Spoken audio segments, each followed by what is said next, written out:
Did you all show up for us? Well, hello, Mr. Deplorable. Hello, Mrs. Irredeemable. You know, the last time a president of the United States came to CPAC in his first year? Ronald Reagan in 1981. Wait. Okay, so that means the 1980s. I'm pretty sure they didn't have Twitter back then. But just like the 1980s, we're in a critical moment for our nation. And we have with us an amazing leader who has become the voice of the forgotten men and women of this country. Yeah.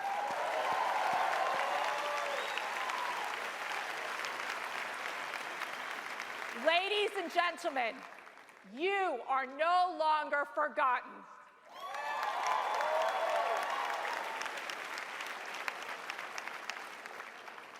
And you know what I'm learning is how good it feels to have somebody lead our country who knows how to fight.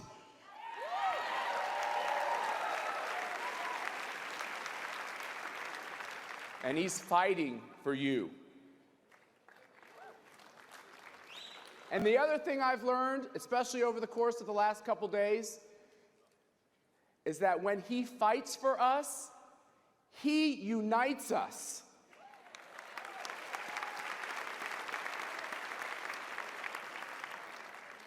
And you know something else, Mr. President? As you continue to fight, all of us here will continue to have your back.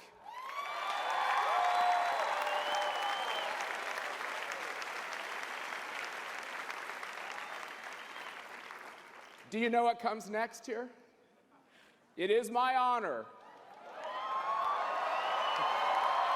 to introduce to CPAC 2017 our president, Donald Trump. To Houston and New York to LA, where there's pride in every American heart, and it's time we stand and say that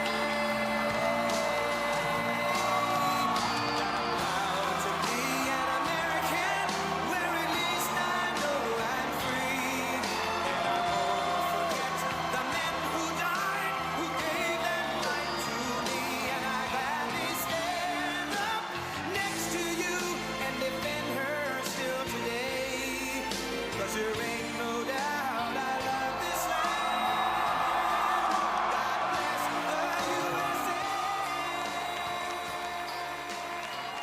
Thank you, everybody. So great to be with you. Thank you. Great to be back at CPAC.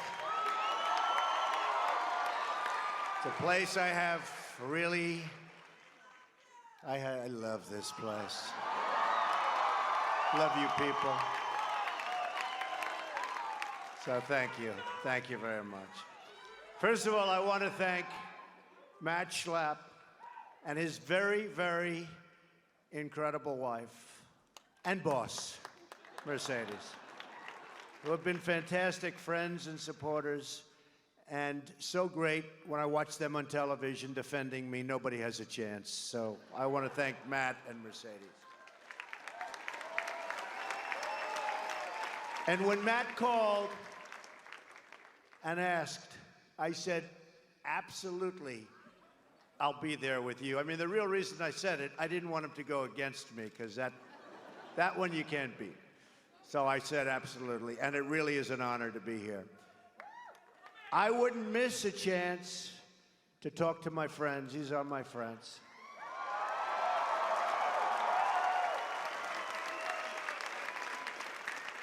And we'll see you again next year and the year after that. And I'll be doing this with CPAC whenever I can, and I'll make sure that we're here a lot. You know, if you remember my first major speech, sit down, everybody, come on. You know, the dishonest media, they'll say, he didn't get a standing ovation. You know why? No, you know why? Because everybody stood and nobody sat. So they will say, he never got a standing ovation, right? They are the worst.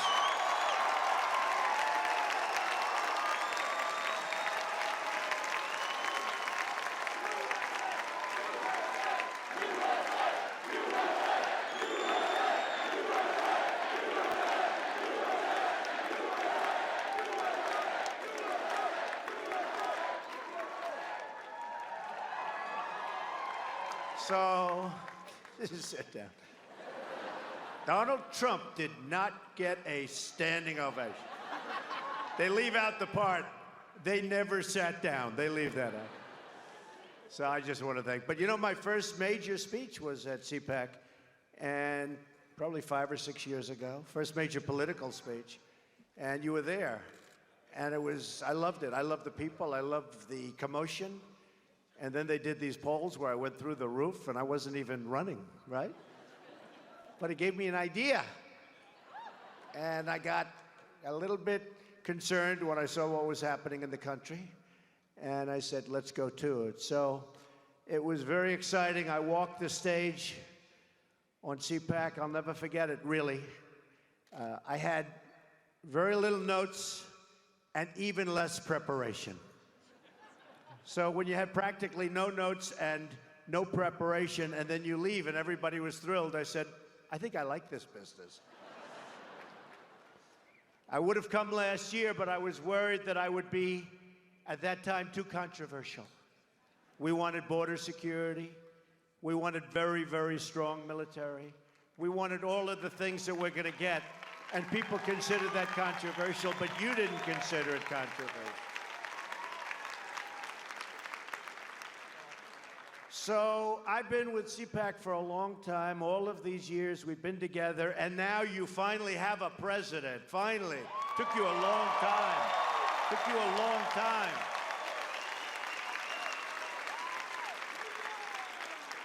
And it's patriots like you that made it happen, believe me. Believe me.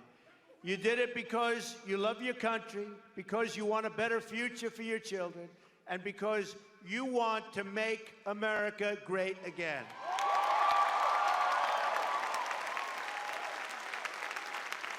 The media didn't think we would win.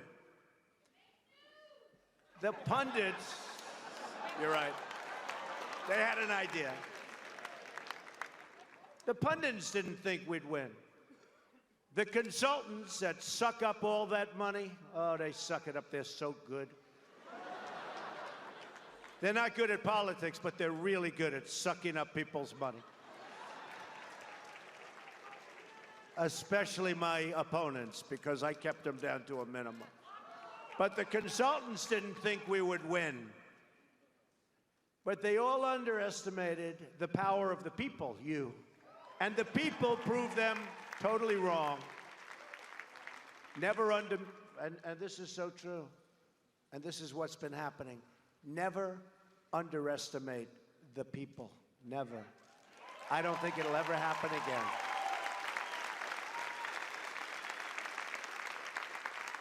And I want you all to know that we are fighting the fake news. It's fake, phony, fake.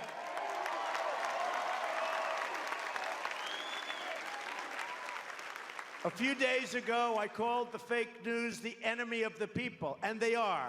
They are the enemy of the people. Because they have no sources, they just make them up when there are none. I saw one story recently where they said 9 people have confirmed. There are no 9 people. I don't believe there was 1 or 2 people. 9 people. And I said, give me a break, because I know the people. I know who they talk to. There were no 9 people, but they say 9 people. And somebody reads it, and they think, oh, 9 people, they have 9 sources. They make up sources. They're very dishonest people. In fact, in covering my comments, the dishonest media did not explain that I called the fake news the enemy of the people, the fake news. They dropped off the word fake. And all of a sudden, the story became the media is the enemy. They take the word fake out. And now I'm saying, oh, no, this is no good. But that's the way they are. So I'm not against the media. I'm not against the press. I don't mind bad stories if I deserve them. And I tell you, I love good stories, but we won't. I don't get too many of them. But I am only against the fake news, media, or press. Fake. They have to lead that word. I'm against the people that make up stories and make up sources. They shouldn't be allowed to use sources unless they use somebody's name. Let their name be put out there. Let their name be put out. A source says that Donald Trump is a horrible, horrible human being. Let him say it to my face. Let there be no more sources. And remember this, and not all in all cases. I mean, I had a story written yesterday about me in Reuters by a very honorable man. It was a very fair story. There are some great reporters around. They're talented, they're honest as the day is long. They're great. But there are some terrible, dishonest people. And they do a tremendous disservice to our country and to our people, a tremendous disservice. They are very dishonest people, and they shouldn't use sources. They should put the name of the person. You will see stories dry up like you've never seen before. So you have no idea how bad it is, because if you are not part of the story, and I put myself in your position sometimes, because many of you, you're not part of the story.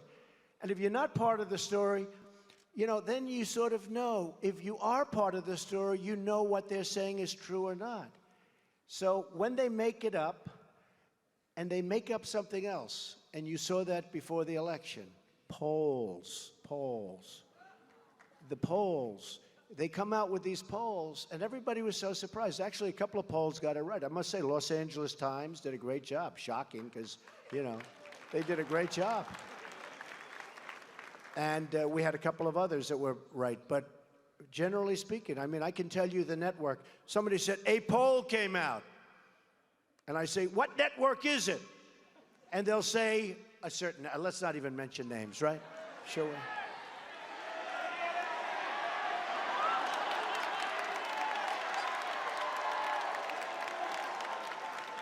Well, you have a lot of them. Look, the Clinton News Network is one. Totally. Take a look, honestly. Take a look at their polls over the last 2 years. Now, you'd think they'd fire the pollster, right? After years and years of getting battered. But I don't know. I mean, who knows? Maybe they're just bad at polling. Or maybe they're not legit. But it's one or the other. Look at how inaccurate. Look at CBS. Look at ABC also. Look at NBC. Take a look at some of these polls. They're so bad, so inaccurate. And what that does is it creates a false narrative. It creates like this narrative that's just like, we're not going to win. And people say, oh, I love Trump, but you know, I'm not feeling great today. He can't win, so I won't go and vote. I won't go and vote. It creates a whole false deal. And we have to fight it, folks. We have to fight it. They're very smart, they're very cunning, and they're very dishonest. So just to conclude, I mean, it's a very sensitive topic, and they get upset when we expose their false stories. They say that we can't criticize their dishonest coverage because of the First Amendment. You know, they always bring up the First Amendment. And I love the First Amendment. Nobody loves it better than me. Nobody. I mean, who uses it more than I do? But the First Amendment gives all of us, it gives it to me, it gives it to you, it gives it to all Americans, the right to speak our minds freely. It gives you the right, and me the right, to criticize fake news and criticize it strongly.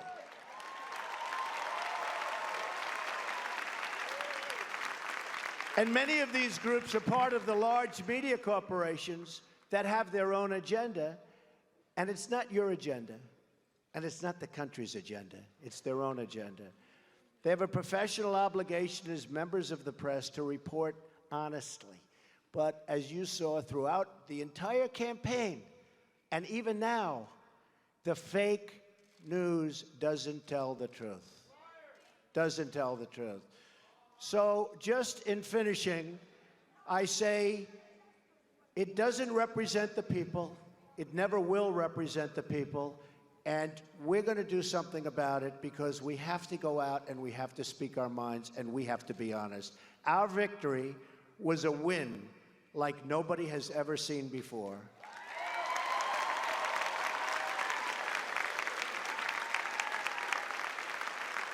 And I'm here fighting for you, and I will continue to fight for you. The victory and the win was something that really was dedicated to a country and people that believe in freedom, security, and the rule of law. Our victory was a victory and a win for conservative values. And our victory was a win for everyone who believes it's time to stand up for America, to stand up for the American worker, and to stand up for the American flag. Yeah, there we should stand up. Come on. There we should stand up. Okay.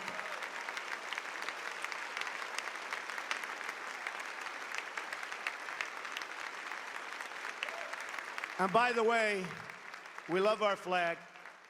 And by the way, you folks are in here, the place is packed. There are lines that go back 6 blocks. And I tell you that because you won't read about it, okay? But there are lines that go back 6 blocks. There is such love in this country for everything we stand for. You saw that on Election Day. And you're going to see it more and more.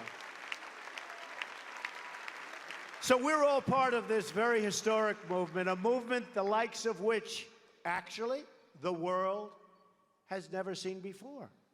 There's never been anything like this. There's been some movements, but there's never been anything like this. There's been some movements that petered out, like Bernie, petered out. But it was a little rigged against him, you know, superdelegate. She had so many delegates before the thing even started. I actually said to my people, how does that happen? Not that I'm a fan of Bernie, but a lot of Bernie people voted for Trump. You know why? Because he's right on one issue, trade. He was right about trade. Our country is being absolutely devastated with bad trade deals. So he was right about that, but we got a lot of Bernie support. So actually, I like Bernie, okay? I like Bernie. But I'm here today to tell you what this movement means for the future of the Republican Party and for the future of America. First, we need to define what this great, great unprecedented movement is and what it actually represents. The core conviction of our movement is that we are a nation that put and will put its own citizens first.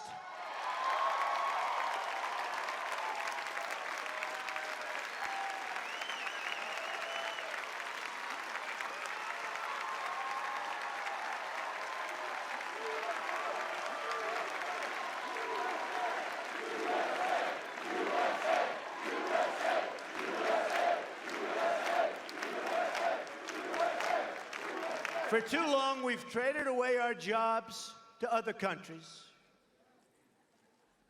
So terrible.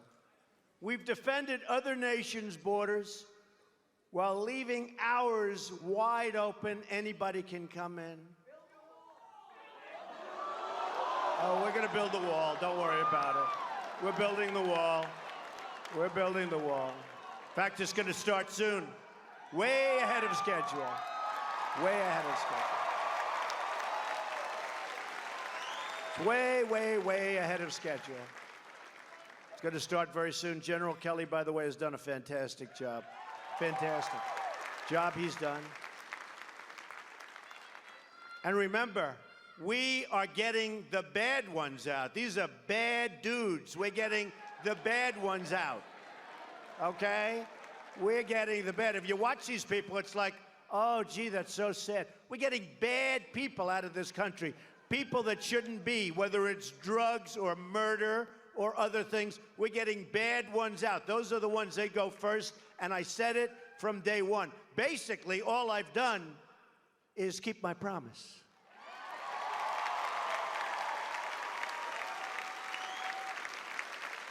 We've spent trillions of dollars overseas while allowing our own infrastructure to fall into total disrepair and decay. In the Middle East, we've spent, as of 4 weeks ago, $6 trillion. Think of it. And by the way, the Middle East is in what, I mean, it's not even close. It's in much worse shape than it was 15 years ago. If our presidents would have gone to the beach for 15 years, we would be in much better shape than we are right now. That I can tell you.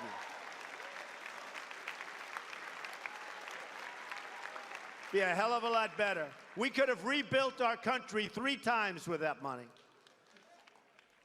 This is the situation that I inherited. I inherited a mess, believe me. We also inherited a failed health care law that threatens our medical system with absolute and total catastrophe.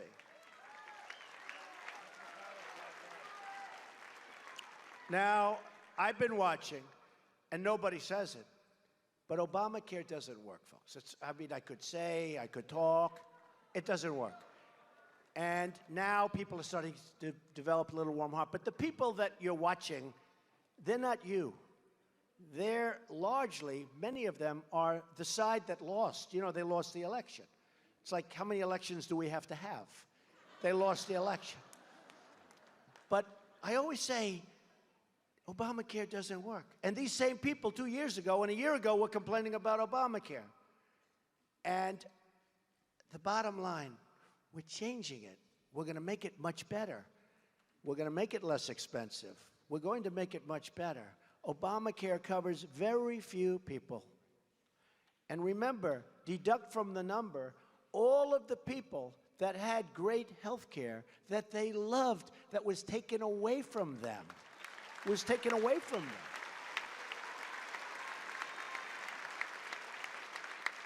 Millions of people were very happy with their health care. They had their doctor, they had their plan. Remember the lie? 28 times. You can keep your doctor. You can keep your plan. Over and over and over again, you heard it. So, we're going to repeal and replace Obamacare.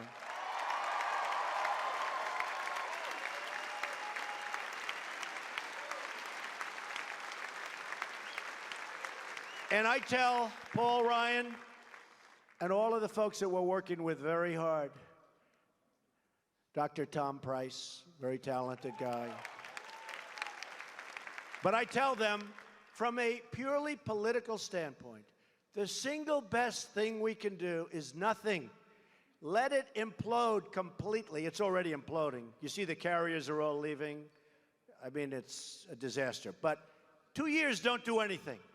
The Democrats will come to us and beg for help. They'll beg, and it's their problem. But it's not the right thing to do for the American people. It's not the right thing to do. We inherited a national debt that has doubled in 8 years. Think of it, $20 trillion. It's doubled.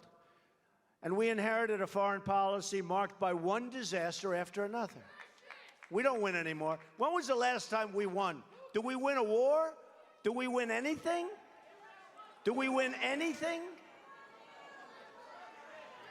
We're going to win. We're going to win big, folks. We're going to start winning again. Believe me. We're going to win.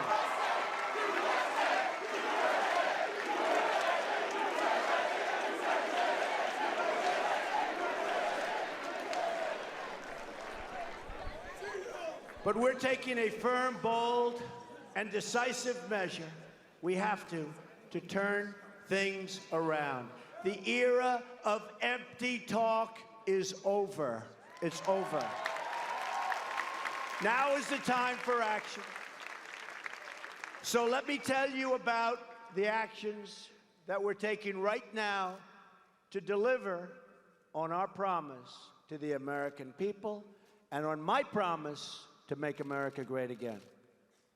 We've taken swift and strong action to secure the southern border of the United States and to begin the construction of a great, great border wall.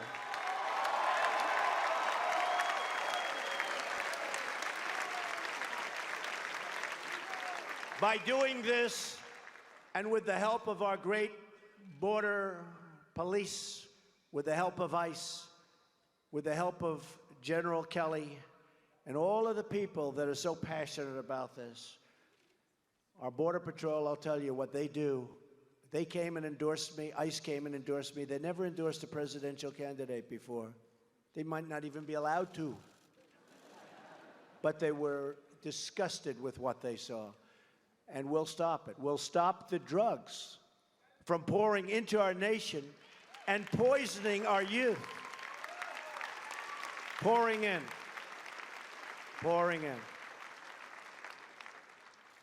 We get the drugs, they get the money.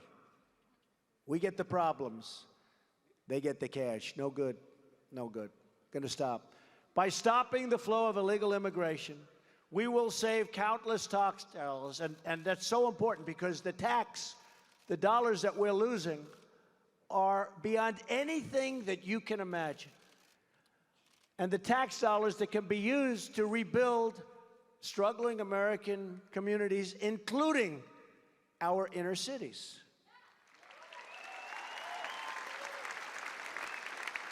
We are also going to save countless American lives. As we speak today, immigration officers are finding the gang members, the drug dealers, and the criminal aliens and throwing them the hell out of our country.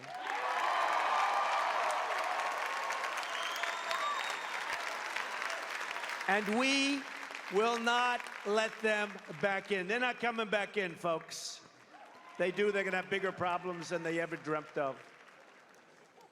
I'm also working with the Department of Justice to begin reducing violent crime. I mean, can you believe what's happening in Chicago, as an example? 2 days ago, 7 people were shot, and I believe killed. 7 people. 7 people. Chicago, a great American city, 7 people shot and killed. We will support the incredible men and women of law enforcement.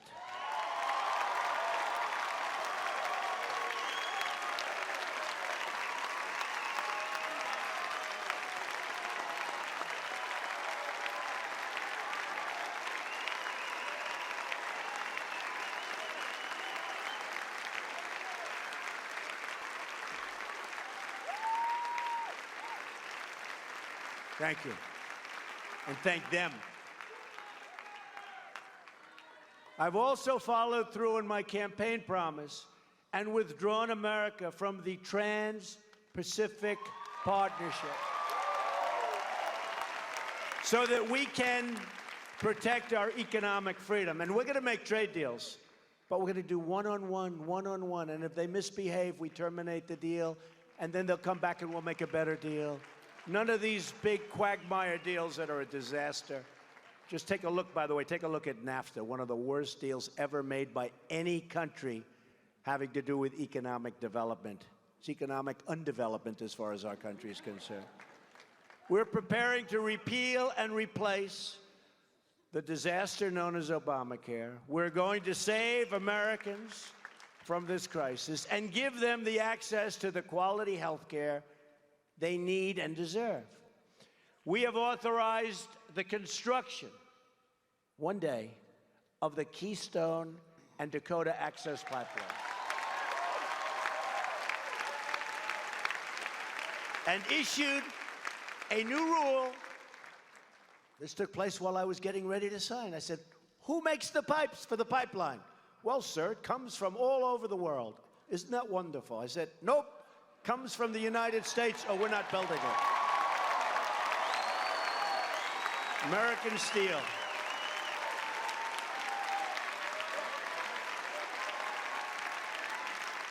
If they want a pipeline in the United States, they're going to use pipe that's made in the United States. Do we agree? But can you imagine, I told the story the other day, can you imagine the gentleman, never met him, don't even know the name of his company. I actually sort of know it, but I want to get it exactly correct. Big, big, powerful company. They spent hundreds of millions of dollars on the pipeline. Same thing with the Dakota, different place. They got their approvals, everything in the case of Dakota, then all of a sudden they couldn't connect it because they had people protesting that never showed up before. But with the Keystone, so they spent hundreds of millions of dollars with bloodsucker consultants, you know, sucking the blood out of the company. Don't worry, I used them all my life, okay? Don't worry, we're gonna get it approved, I'm connected, I'm a lobbyist, don't worry. Bottom line, Obama didn't sign it, right? Could be 42,000 jobs, somewhere around there, a lot of jobs. Didn't sign it. But can you imagine, he gave up. A year ago, it was dead. Now he's doing nothing. Calling his wife, hello, darling, I'm a little bored. You know that pipeline, that has killed us. That has killed our company. Knock, knock, Mr. So-and-so. The Keystone Pipeline, sir, out of nowhere has just been approved. Now, can you imagine the expression? And you know the sad part? Those same blood-sucking consultants that hit him for all the money and failed, they're now going to go back to him and say, didn't we do a great job? We want more money, right? Because that's the way the system works. A little bit off, but that's the way the system works. We're preparing bold action to lift the restrictions on American energy, including shale oil, natural gas, and beautiful, clean coal, and we're going to put our miners back to work. Miners are going back to work.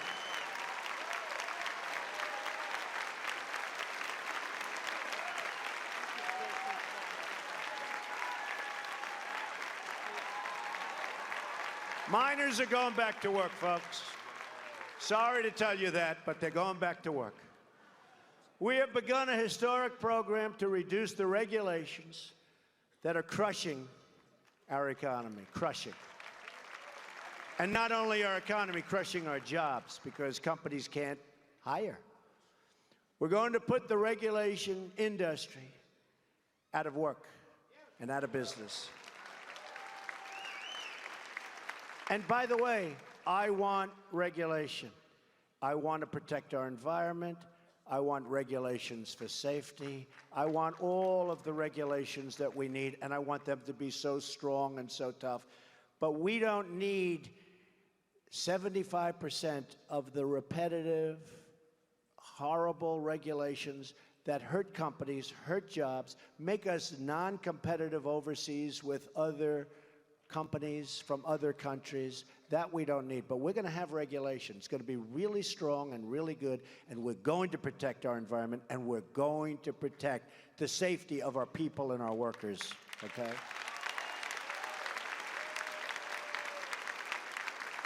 Another major promise is tax reform. We are going to massively lower taxes on the middle class, reduce taxes on American business, and make our tax code more simple and much more fair for everyone, including the people and the business.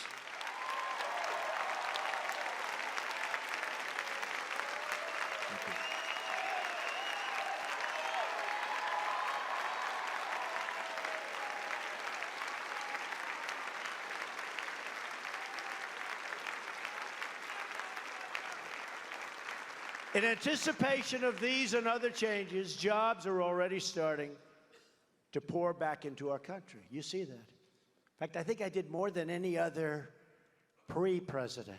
They say president-elect. President-elect is meeting with Ford. He's meeting with Chrysler. He's meeting with General Motors. I just want to save a little time. Because Ford and Fiat Chrysler, General Motors, Sprint, Intel, and so many others are now, and they're going back to Ohio, and they're going back to Pennsylvania, and they're going back to North Carolina, and to Florida.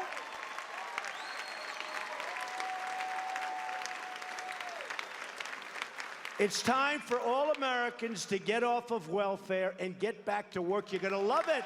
You're going to love it. You are going to love it.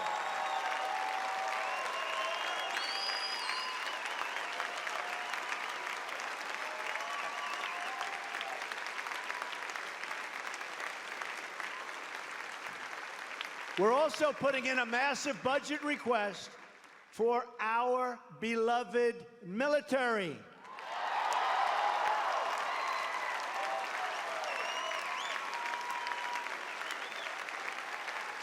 And we will be substantially upgrading all of our military,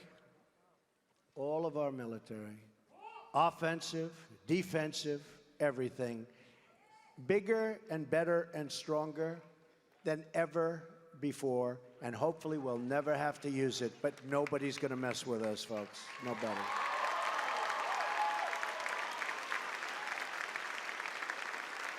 It will be one of the greatest military buildups in American history.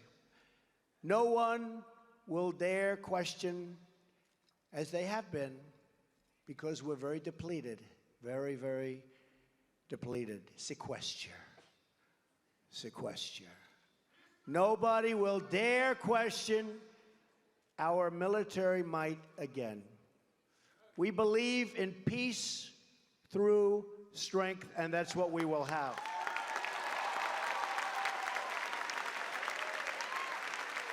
As part of my pledge to restore safety for the American people, I have also directed the defense community to develop a plan to totally obliterate ISIS.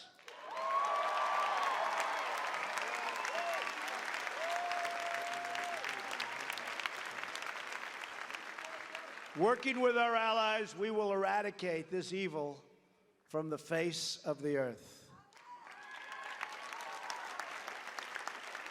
At the same time, we fully understand that national security begins with border security. Foreign terrorists will not be able to strike America if they cannot get into our country. And by the way, take a look at what's happening in Europe, folks. Take a look at what's happening in Europe. I took a lot of heat on Sweden. And then a day later, I said, has anybody reported what's going on? And it turned out that they didn't, not too many of them did. Take a look at what happened in Sweden. I love Sweden. Great country, great people. I love Sweden. But they understand I'm right. The people over there understand I'm right. Take a look at what's happening in Sweden. Take a look at what's happening in Germany. Take a look at what's happened in France. Take a look at Nice and Paris. I have a friend. He's a very, very substantial guy.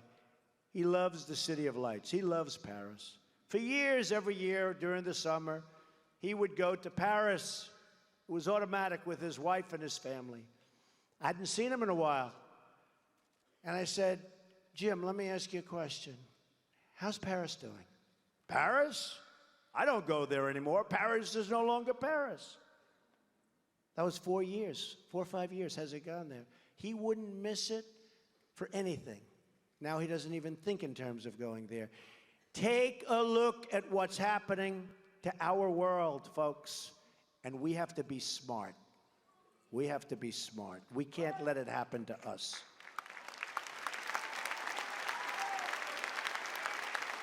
So let me state this as clearly as I can. We are going to keep radical Islamic terrorists the hell out of our country.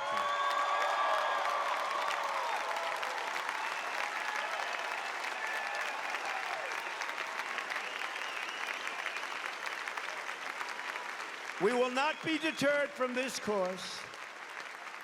And in a matter of days, we will be taking brand new action to protect our people and keep America safe. You will see the action. I will never, ever apologize for protecting the safety and security of the American people. I won't do it. If it means I get bad press, if it means people speak badly of me, it's okay. Doesn't bother me. The security of our people is number one, is number one.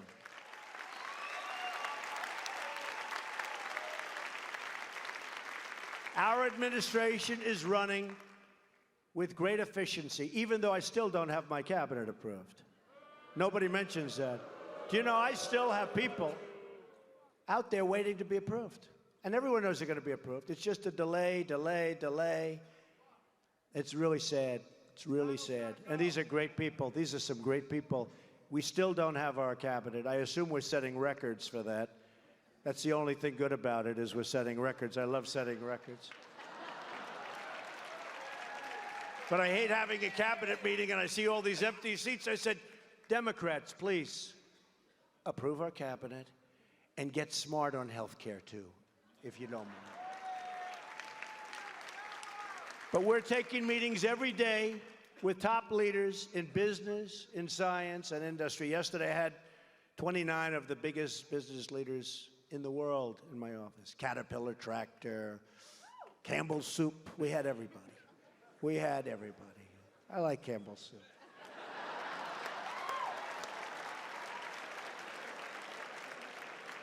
We had everybody.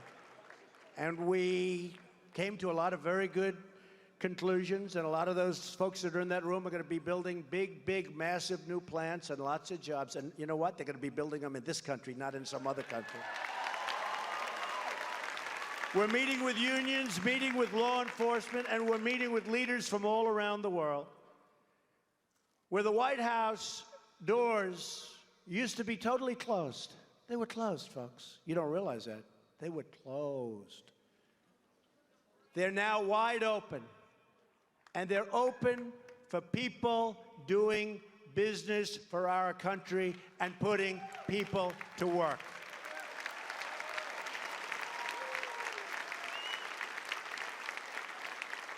And when they come into the White House, we're translating these meetings into action. One by one, we're checking off the promises we made to the people of the United States, one by one. A lot of promises. And we will not stop until the job is done. We will reduce your taxes. We will cut your regulations. We will support our police. We will defend our flag.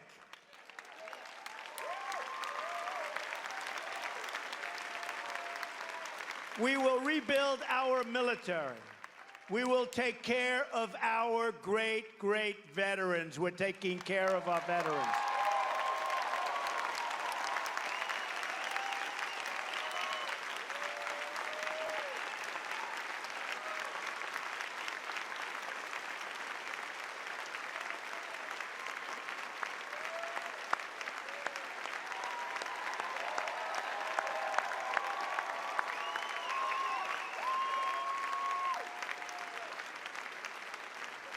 We will fix our broken and embarrassing trade deals that are no good. None of them. You wonder, where did the people come from that negotiated these deals? Where did they come from? Well, they came also from campaign contributions, I must be honest with you. They're not as stupid as you think. We will cut wasteful spending. We will promote our values. We will rebuild our inner cities. We will bring back our jobs and our dreams. So true. So true.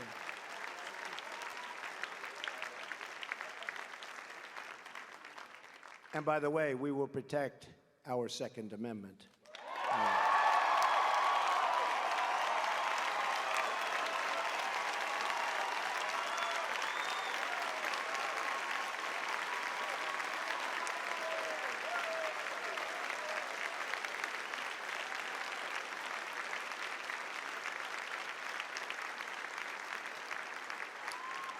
You know, Wayne and Chris are here from the NRA, and they didn't have that on the list. It's lucky I thought about it. But we will indeed. And they're great people. And by the way, they love our country. They love our country. The NRA has been a great supporter. They love our country. The forgotten men and women of America will be forgotten no longer. That is the heart of this new movement and the future of the Republican Party. People came to vote, and these people, the media, they said, where are they coming from? What's going on here? These are hardworking, great, great Americans. These are unbelievable people who have not been treated fairly. Hillary called them deplorable. They're not deplorable.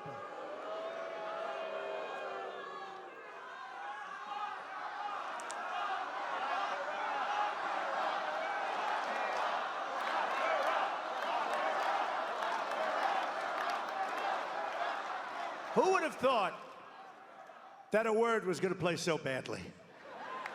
That's the problem in politics. One wrong word, and it's over. She also said irredeemable, but we won't mention it. The GOP will be, from now on, the party also of the American worker.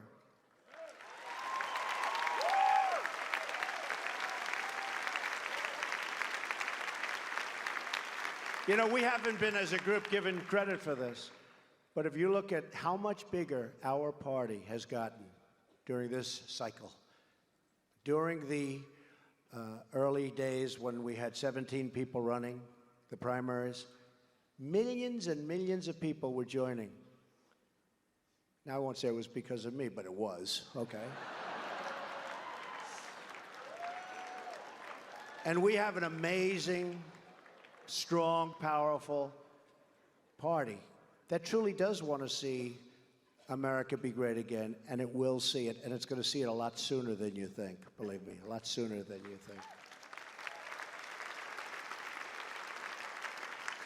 We will not answer to donors or lobbyists or special interests, but we will serve the citizens of the United States of America, believe me. Global cooperation, dealing with other countries, getting along with other countries is good. It's very important. But there is no such thing as a global anthem, a global currency, or a global flag. This is the United States of America that I'm representing. I'm not representing the globe. I'm representing your country.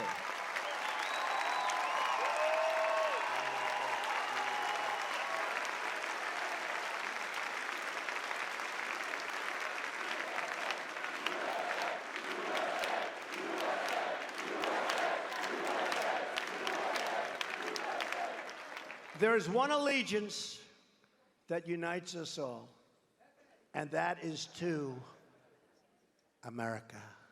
America. It's the allegiance to America.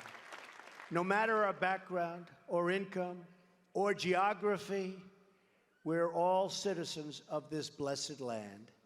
And no matter our color or the color of the blood we bleed, it's the same red blood of great, great patriots. Remember, great patriots.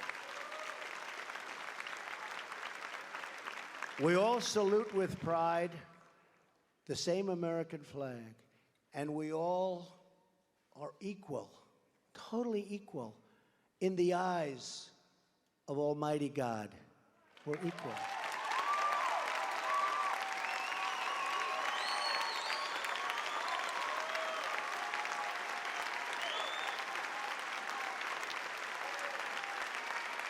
Thank you.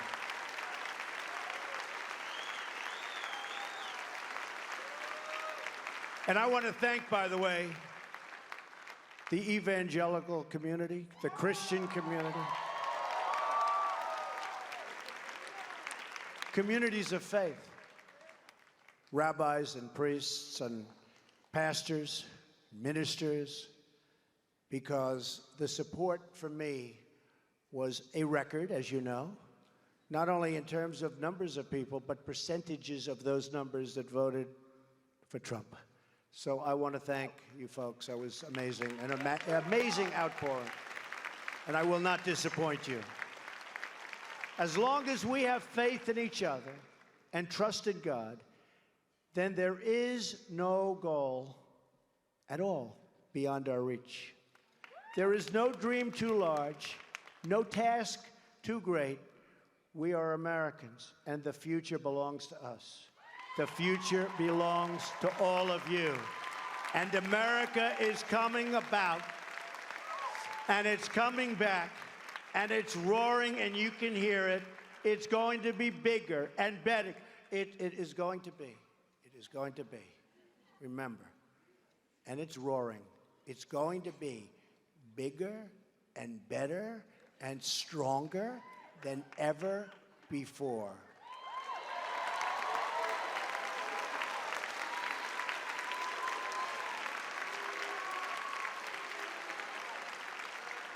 I want to thank you and Matt and Mercedes. I want to thank the two of you and all of the supporters that I have. I see them, they're all over the place.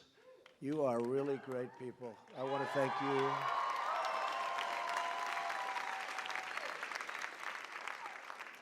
And I want to say to you, God bless you. And God bless the United States of America. Thank you, folks. Thank you. Thank you.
I saw her today at the reception,